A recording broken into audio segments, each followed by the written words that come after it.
Hello everybody, this is Denny Scott with another one of my tutorials. Sometime back I did a tutorial on sky replacement. This is one to update. It's a new process I'm using. It seems to be a whole lot easier and actually does a lot better job. So let's go ahead and get started here. I have a picture here in the background. You can see the sky is completely blown out. The sky I'm going to be using is this sky here. First thing I do is I'll go up here to arrange documents. I'll go down, since I have two pictures, I'll click the double pictures on.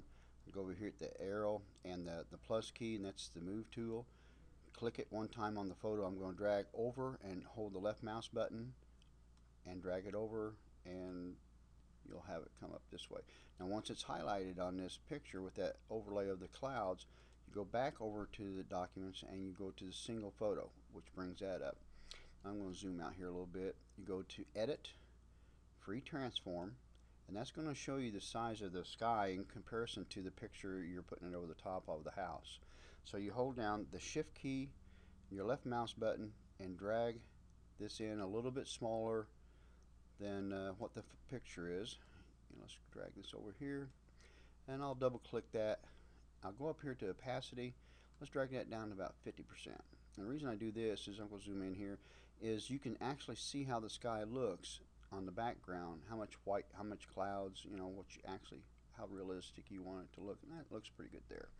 Next thing I'm going to do is go over here and double click on the layer, and down here where it says blend if, go into the blue, which we got the blue sky we're working with.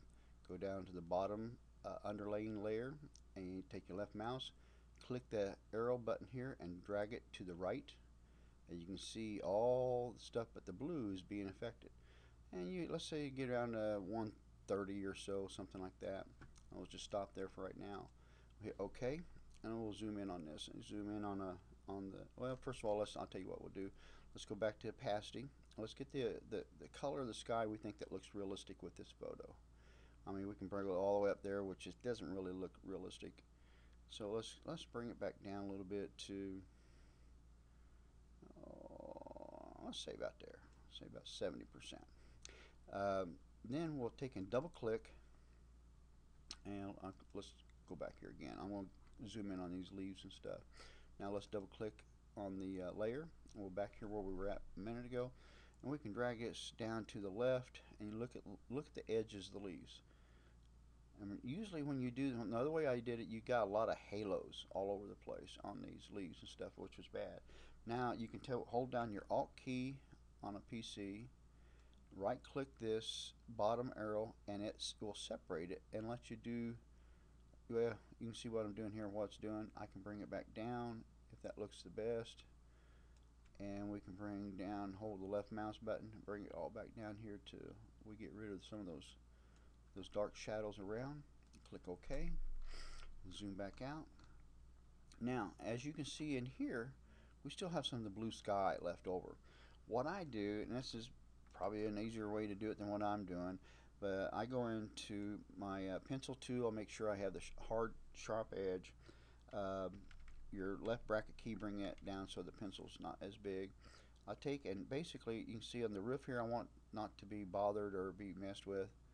Now I'll go up here and hold it down the edge of the house here, hold the Shift key, bring it over.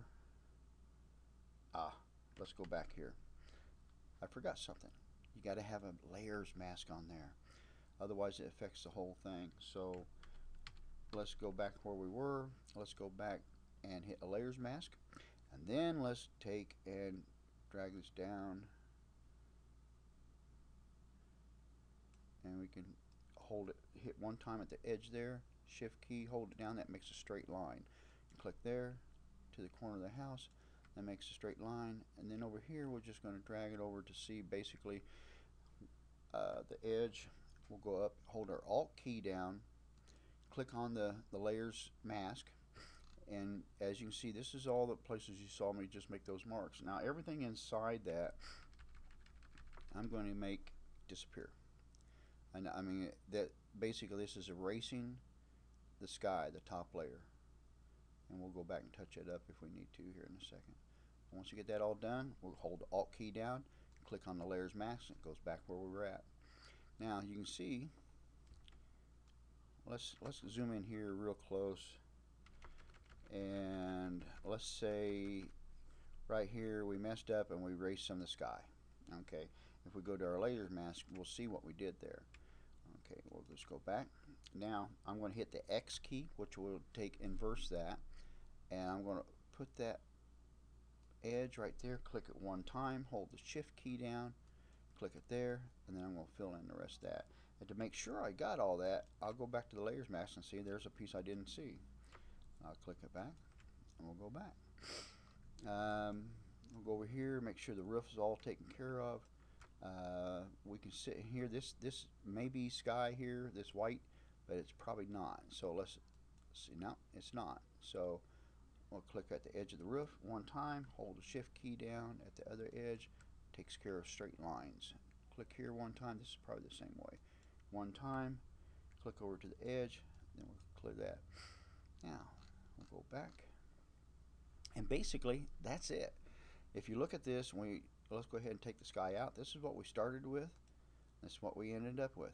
It does a great job of getting around all those little leaves and all the little fineness, and be able, the blue sky shooting through, as you can see, even through these edges and stuff. And if you tried to do that with the marching ants and stuff like in the previous video, you'd be there all day long, and it wouldn't do as good a job. All we do now, since we've got it where we like it, we'll go to the layers, flatten image, and then we'll just save it wherever you want to. Make sure you save it as a different name, because you don't want to mess up your original photo. So I hope you enjoyed this. I hope it makes sense to you. If you have questions, always please leave your name or leave a comment, and I'll try to answer them as soon as I possibly can. Thank you again, and I hope you enjoyed.